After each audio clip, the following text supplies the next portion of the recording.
which then divided and began developing along paths, leading to the maturation of the democratic world and the communist world.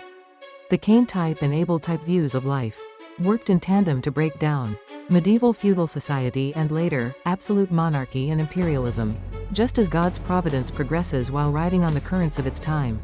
Satan's effort to build an unprincipled imitation of the ideal world is also bound to the currents of its time.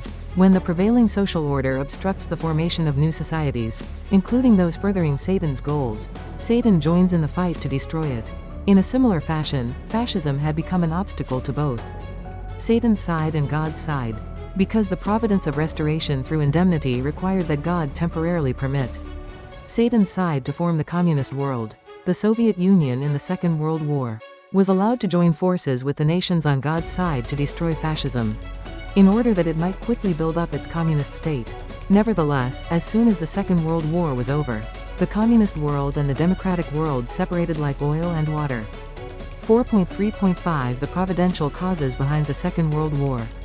The internal, providential causes behind the Second World War were as follows. First, the war broke out to fulfill the worldwide indemnity condition at the growth stage, to restore God's three great blessings, the ideal world where God's three blessings are fulfilled, which could not be realized by Adam due to the fall, was to have been realized by Jesus, whom God sent as the second Adam.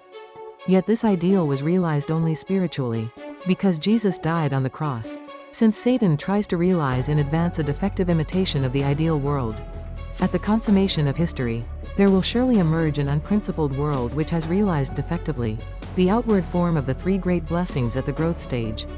Under the leadership of a satanic antitype of Jesus, God's side must prevail over this world, and thereby fulfill the worldwide indemnity condition at the growth stage, required for the restoration of the ideal world.